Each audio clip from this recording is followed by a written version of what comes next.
Hello, friends. This is Scott Monty. Stand by for commentary.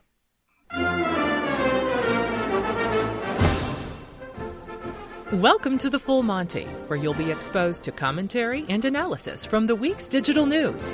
You give us 15 minutes, and we'll save you hours. And now, here's your host, Scott Monty. Hi, and welcome to the Full Monty, an audio companion to the newsletter of the same name.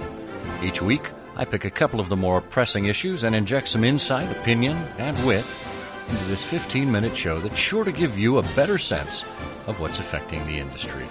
Maybe you'll agree with me, maybe you won't, but I hope it makes you think. This week, a guest essay on craft-driven content versus mediocrity amid the rise of machines, and how we need to rethink analytics around intent. This first essay is from Toni Deckers, a professional author and content marketer, and the co-author of Branding Yourself and No Bullshit Social Media. And he was recently the Spring 2016 Writer-in-Residence at the Jack Kerouac House in Orlando, Florida.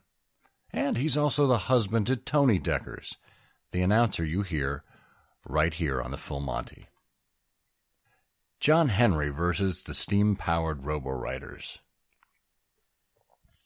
Years ago, when my father-in-law and I were building out the second floor of my house, I used to joke that one completed task or another was, quote-unquote, good enough for who it's for. I never considered how insulting it actually was. In effect, I was saying that quality wasn't important because the intended user, in this case me, wasn't worth the effort of my best work. I see this attitude in content marketing these days. Content marketers focus less on making their work good and are satisfied with good enough. And it's gotten into everything. It's in the 1,000-word white papers stretched out to 15 pages. It's in poorly written copy from someone who thinks grammar and spelling are optional. It's in Me Too blog posts that are just retreads of everyone else's 101 level information. The attitude is everywhere, even Hollywood. Not that we should be surprised by that. Screenwriter Bret Easton Ellis set off a firestorm when he gave an interview to The Ringer, Bill Simmons' sports blog. Ellis said that he was having dinner with some movie executives who knew other executives working on the new Batman movie. He said, and they were just telling me that there are serious problems with the script. They said they went to the studio and they said there's 30 things that are wrong with it that we can fix. And the executive said, we don't care. We don't really care. The amount of money we're going to make globally, 70% of our audience is not going to be seeing this in English. And it doesn't really matter. These things that you're bringing up about the flaws of the script. End quote. While Ellis had been trying to walk back his statement, it created a furor among Hollywood journalists and movie purists. And it reinforced what we've known for years. Hollywood doesn't care if it's good, only that ticket buyers think it's good enough for who it's for. Back in the content marketing world, the days of good content marketing may be numbered. Automated writing software called Robowriters can manufacture stories just by dumping a load of data into a virtual hopper and flipping a switch. Forbes uses a Robowriter to churn out quarterly financial articles about companies on the New York Stock Exchange. Yahoo's Robowriter plops out game recaps in their fantasy football league. And the Associated Press uses one to produce all of their minor league baseball stories. Are these well-written stories? Are they interesting? Will you share them with your friends or clip them out and put them on your refrigerator? Of course not. They're average, mediocre, and unremarkable. Because these editors have said that we as readers are not worth the effort for their best work. It reminds me of the story of John Henry. John Henry was the best steel-driving man there was, digging tunnels in the mountains in West Virginia. He would rear back until his hammer touched his heels and then drive steel spikes into the rock with one mighty blow so the holes could be filled with dynamite and the tunnels could be dug out. One day, the boss told John Henry he was going to be replaced by a steam driver, a monster machine that could outwork any man. John Henry said no machine could beat him, and he would die with a hammer in his hand. Well, a race was set up between the two, man versus machine. The steam driver drilled holes into the rock, and John Henry slammed the spikes home. Once the whistle blew, John Henry had won the battle as the machine overheated and exploded. And then a few seconds later, John Henry's heart gave out, and he died, still gripping his mighty hammer. It may have been a victory for the man, but the machine was repaired and the workers still replaced. Content marketing may be more nuanced than tunnel digging, but the story is the same. We're being replaced by machines, bought by bosses who don't care about quality. And therein lies the problem. As more marketing executives ignore their audience, the quality of the work will slip. Meanwhile, the work done by true artisans and craftsmen and craftswomen will be buried under the content marketing equivalent of hotel room art and pressboard furniture.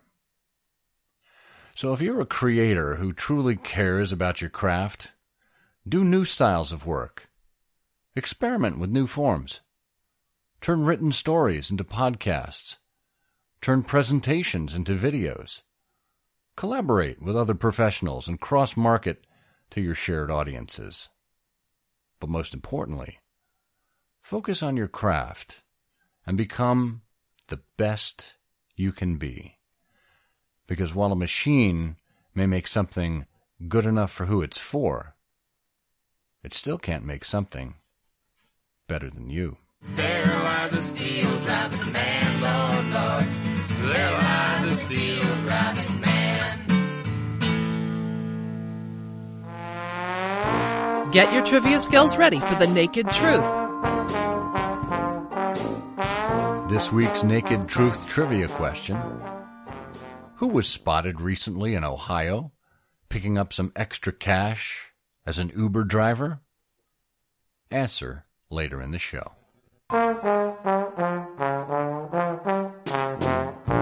And now page 2. How we got it wrong. As you know, the world got a modern-day digital version of Dewey Defeats Truman when Donald Trump was elected as president. Virtually every poll had it wrong. Pundits were blindsided. Many people who voted for the candidate didn't make their voices heard prior to stepping into the booth. So the logical question is, could we have seen it coming? Part of the problem lies in our natural bias. When we have a gut feeling or a sense of the outcome we'd like to see, we look for data that backs up our assertions. And in this case, as only one major newspaper in the United States endorsed Trump, it's safe to say that journalists overwhelmingly thought that he would lose. And while some commentators claim that polling was a mess, it was really the interpretation of the data that was flawed. Looking at it from another angle, there were two analytics firms that looked at a different set of data, and both came to another conclusion. An Indian company used an AI algorithm that mined social media to predict a Trump win. Using an artificial intelligence algorithm that mined social media, Moog IA predicted Trump would win, when almost no one else did. It scanned 20 million data points from public platforms such as Twitter, Google, and Facebook and came up with its predictions. Separately, analytics company BrandsEye predicted the election results in favor of Trump as well, calling for a win in 5 of the key battleground or swing states and 278 electoral college votes for Trump. They got all of the swing states correct, and they were off by only 1 electoral college vote. BrandsEye says it based its predictions on accurately listening to over 27 million social media conversations by almost 3 million authors. Perhaps as a society, we're more forthright and honest about our feelings and intentions online, when a glass or plastic wall is the only thing that separates us from other humans. Even though Facebook isn't anonymous, it still removes us one more degree from interacting with people face to face. And maybe that's where we're more comfortable. Given that there's been so much anger and even hate expressed between friends during this election, not to mention the despicable display of inhuman behavior on Twitter, I have to wonder if applying monitoring and analytics to social data isn't more prudent than asking poll questions in person or even over the phone. If people are willing to speak their minds, as frightening as that may be, then we need to be willing to find the places where they're having these frank conversations, and then perhaps we won't be as surprised. But we'll still need to deal with the consequences of what we uncover. And that may require an entirely different set of tools. We got stumped by a Trump on the trail. Blind faith meant we were destined to fail. Less focus on polls in favor of trolls may be the only way to prevail. We asked you who was spotted in Ohio as an Uber driver. Well, it was none other than Eldon Edwards. You don't recognize that name? Well, maybe you'll recognize his signature phrase. You've got mail. I'm hoping I'll get an Uber driven by the movie phone guy. Hello, and welcome to Movie Phone. If you have an editorial you'd like us to read on the show, just like I did with Eric Decker's essay, please get in touch with us at fullmontyshow@scottmonty.com. And if you've enjoyed the series, please consider becoming a patron and showing your support at patreon.com/scottmonty. And please consider leaving a rating or review for us on iTunes.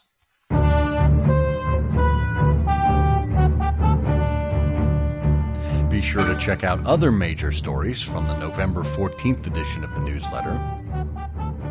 Twitter has been through a lot lately, but Ben Thompson makes the case for why Twitter must be saved. It is Twitter that has reaffirmed itself as the most powerful antidote to Facebook's algorithm. Misinformation certainly spreads via a tweet, but truth follows unusually quickly, thanks to the power of retweets and quoted tweets. Both are far more inescapable than they are on Facebook. MIT and Uber are teaming up to address the future of urban ride-sharing. The Institute's Sensible City Lab and the San Francisco-based company recently announced a research collaboration in which they'll explore how ride-sharing networks could impact urban transportation further down the road. And this ends in the only way that it could. A man and a woman were playing with a VR headset in a parking lot. That's right, with the goggles obscuring their view of the real world, when they got hit by a car. No word on whether the driver was wearing VR goggles, too. Well, that's all for this week. With any luck, your brain is a bit bigger now. Thank you for making me a part of your week and for being exposed to the full Monty. Until next time, I'm Scott Monty, and I'll see you on the internet. Thanks for listening. Be sure to subscribe to the Full Monty newsletter and this program at fullmontyshow.com.